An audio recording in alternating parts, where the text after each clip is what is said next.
Bonjour à tous, c'est Hélène, le personnage de Kibizu et Kibizu.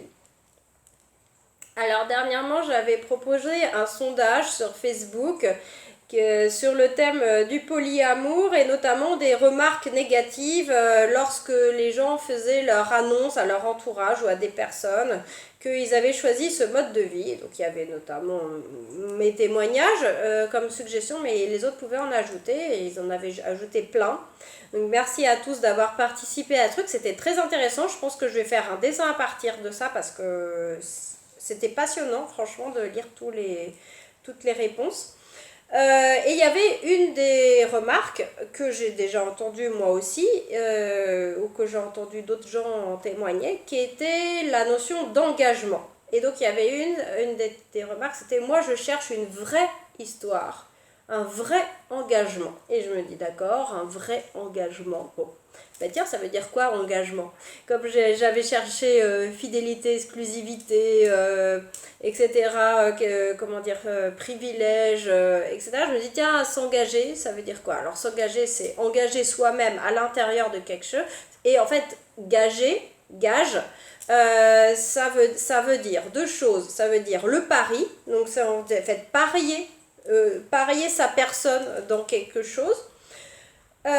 Ou salaire, ça veut dire le salaire, c'est-à-dire s'offrir en salaire d'une certaine manière dans quelque chose, et donc ça peut être se lier par exemple notamment par une promesse, un peu comme une assurance qu'on signerait, donc quand il y a un contrat de mariage, de Pacs, de trucs comme ça, voilà, il peut y avoir ça en plus.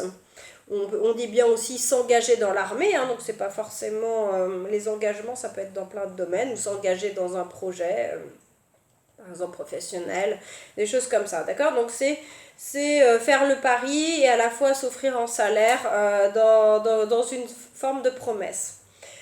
J'avais parlé de la fidélité qui vient de fides en latin, qui veut dire la confiance, la foi, et donc la loyauté envers ses engagements, justement. Donc c'est comme s'il y avait en fait des engagements dits ou écrits, et qu'on promettait de les respecter et de les tenir. Loyauté, ça vient de loyal, qui vient de lex legis en latin, qui veut dire la loi, et donc une conformité à la loi. Donc comme je dis, il y a en fait ces engagements ou cette forme de loi entre par exemple deux personnes ou plus. Voilà, quand c'est un projet par exemple professionnel, ça peut être plusieurs personnes. Qui sont liées par une loi, et j'avais déjà notifié cette histoire de privilège en fait concernant l'exclusivité qui me faisait penser à un privilège, et en effet privilège vient de privilegium qui veut dire une loi faite pour un particulier. Donc en fait il y a un peu tous ces termes qui se mixent et qui ont une certaine logique les uns entre les autres. Ceci dit, l'exclusivité n'est pas forcément une loi, comment dire, elle peut être dépassée, je ne sais pas comment dire ça. La non-exclusivité n'est pas obligée d'être d'ailleurs une loi non plus. J'ai l'impression des fois que les gens ils ont un peu peur de ça, mais enfin bon, bref. C'est pas forcément une loi à respecter, la non-exclusivité. D'ailleurs, si on veut dire, c'est la polyamorie ou le polyamour, c'est en fait la possibilité d'avoir des relations non exclusives. Et après, on se met d'accord, justement. Et en fait, je pense que c'est un avantage que la polyamorie ou le polyamour, même si quand même il y a pas mal de choses à force dessus, c'est un avantage que ça soit un terrain un peu de création, je dirais, parce qu'il n'y a pas justement, enfin c'est nouveau, ça date d'il n'y a pas tant d'années que ça, l'idée de cette idée-là, même si la critique du couple, par exemple, par Simone de Beauvoir et Sartre, ça fait quand même 70 ans, quoi, à peu près, je crois, si je me trompe pas, et quand même cette histoire d'exclusivité, ou de non-exclusivité, ben justement elle est assez fluctuante, dans le sens où il y en a qui vont s'engager justement sur une exclusivité romantiques, c'est-à-dire des sentiments amoureux mais pas sexuels, etc. Et ils vont se mettre d'accord. Ils sont obligés de se mettre d'accord. Ils sont obligés de communiquer. Moi, je suis obligée de communiquer avec mes partenaires pour savoir ce que chacun accepte et n'accepte pas et voir si ça correspond avec moi, si ça correspond avec aussi les autres, etc. Je dirais tant mieux. Parce que, en fait, j'ai souvent l'impression, quand je vois autour de moi les gens qui sont en couple exclusif, traditionnel, sans se poser la question, sans communiquer et ouvertement, etc., j'ai vraiment l'impression qu'en fait, ils prennent ça comme acquis. Comme acquis. En fait, l'exclusivité amoureuse surtout, on va dire amoureuse et sexuelle d'ailleurs, ils le prennent comme acquis, genre ils sont en couple, donc bon, c'est comme ça quoi, ils en parlent même pas. Ils en parlent même pas avec leur partenaire. Donc, ils appellent ça un vrai engagement, mais en fait, c'est un vrai engagement dont ils n'ont pas parlé forcément. Surtout que, si on revient sur l'histoire de fidélité, par exemple pour ceux qui vont signer un contrat de mariage, ils parlent de fidélité, c'est très vague, justement, c'est une loyauté envers ses engagements, mais après tout, il y a d'ailleurs des gens qui sont en couple et qui s'engagent et qui finalement après se mettent d'accord sur une autorisation d'une forme de libertinage avec ce qu'on appelle don't ask, don't tell, c'est-à-dire on s'en parle pas mais on est libre chacun de son côté. Il y a des gens qui sont par exemple mariés qui font tout à fait ça, ou il y en a qui vont être mariés qui après ouvrent leur couple et ouvrent aussi la possibilité des relations amoureuses plurielles. Bah, il y a plein de variations possibles. Et en fait, ce que la polyamorie, les polyamoureux, etc., enfin, réclament, c'est finalement une ouverture ou une liberté par rapport aux normes d'amour justement. Aux normes d'amour qui en fait sont très récentes, datent comme j'avais dit du 19e siècle, c'est ce que j'avais dit dans la vidéo précédente je crois.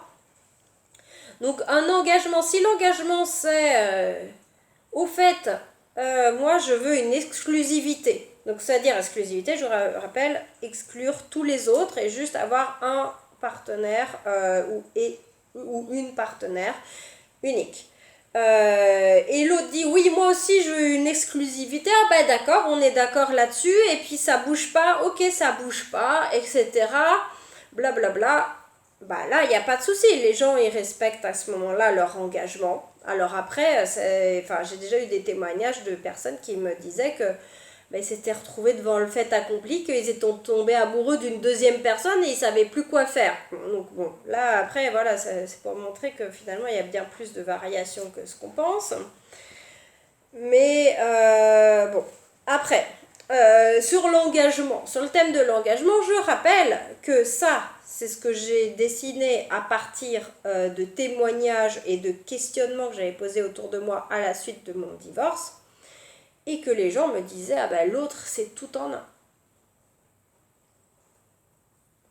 Franchement, la grosse majorité de tous les gens autour de moi, dans mon entourage amical, familial, enfin de connaissances diverses, etc., tout le monde avait répondu, ah ben tout, c'est tout en un l'autre. Et en fait, donc, engagement. Disons qu'on s'engage, ouais, ok.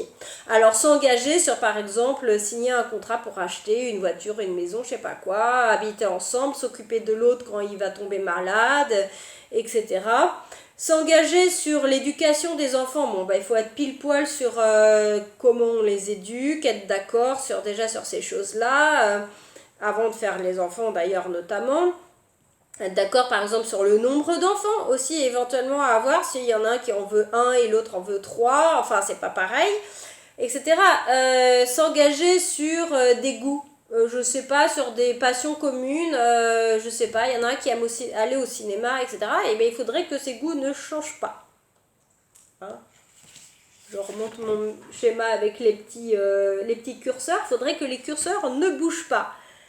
Aussi, qu'on ait les mêmes goûts. Si tout d'un coup il y en a un qui aime une musique et puis l'autre se met à aimer une autre musique que le deuxième n'aime pas, et bon, il peut mettre des écouteurs, je sais pas, bon, c'est quand même assez difficile là, hein. Enfin la fidélité à la base et l'engagement, elle est autrefois, je parle avant 19e, c'était sur ces deux choses-là surtout, et même encore un petit peu, disons, 19e, début 20e, mais là, voilà, on va dire nos générations attendent un tout en un, et pas un engagement que sur ces deux bulles-là, ils attendent un engagement sur tout. Bon, alors je parle de ces 4 bulles-là, on va dire le côté tactile, doudou, faire des câlins, ça peut être, on peut connaître la personne, mais après tout, pourquoi elle pourrait changer dans sa vie, de ne plus avoir, je sais pas, envie de côté tactile, ou à l'inverse, avoir besoin de plus de câlins à une période de sa vie pour X raisons, parce qu'elle a besoin d'être écoutée, rassurée, ou je sais pas quoi.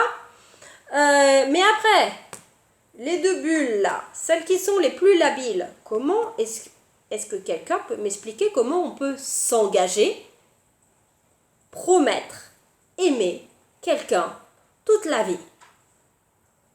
De la même manière qu'au début. J'entends bien de la même manière qu'au début, parce qu'en général, c'est ce qu'on attend, c'est-à-dire l'amour, passion, etc. Comment on peut promettre un désir toute la vie identique? Il y a des gens qui sont sexuels d'une certaine... Je remonte les curseurs. Sexuels d'une certaine... Peut-être plus, comment dire, demi-sexuels, et qui peut-être vont perdre le désir au bout d'un moment, soit envers l'autre, soit comment dire, le perdre tout court. Ça peut arriver aussi, par exemple, les femmes avec la ménopause, ça peut arriver.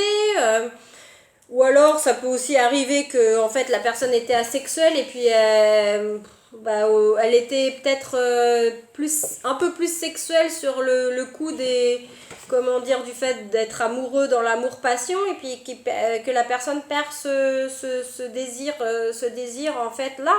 Ces deux choses-là sont extrêmement labiles. S'engager sur ces deux choses-là, un vrai engagement, une vraie promesse que toute la vie j'aurai le même désir pile poil, le même curseur que toi, bon courage. Je dirais, c'est hallucinant qu'on nous enseigne des choses comme ça.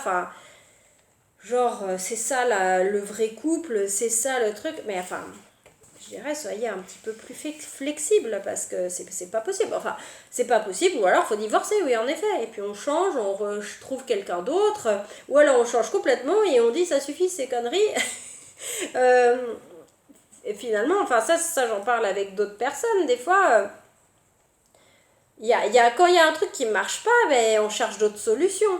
Donc moi, c'est sûr que ma solution, par exemple, personnelle, c'est comme ça que je la vis. Mais en plus, entre chaque personne qui adhère à ces principes éthiques, consensuels, non exclusifs, il y a 40 personnes, il y a 40 façons de le vivre, différentes, avec justement des formes d'exclusivité ou pas, sur certains points très précis.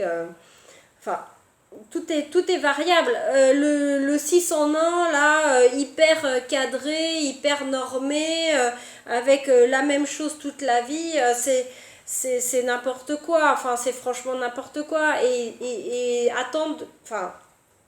c'est hyper naïf, en plus, de repartir avec l'idée de oui, le prochain, ça sera le bon, il m'aimera pour toute la vie. Ouais, on peut en enchaîner plusieurs comme ça.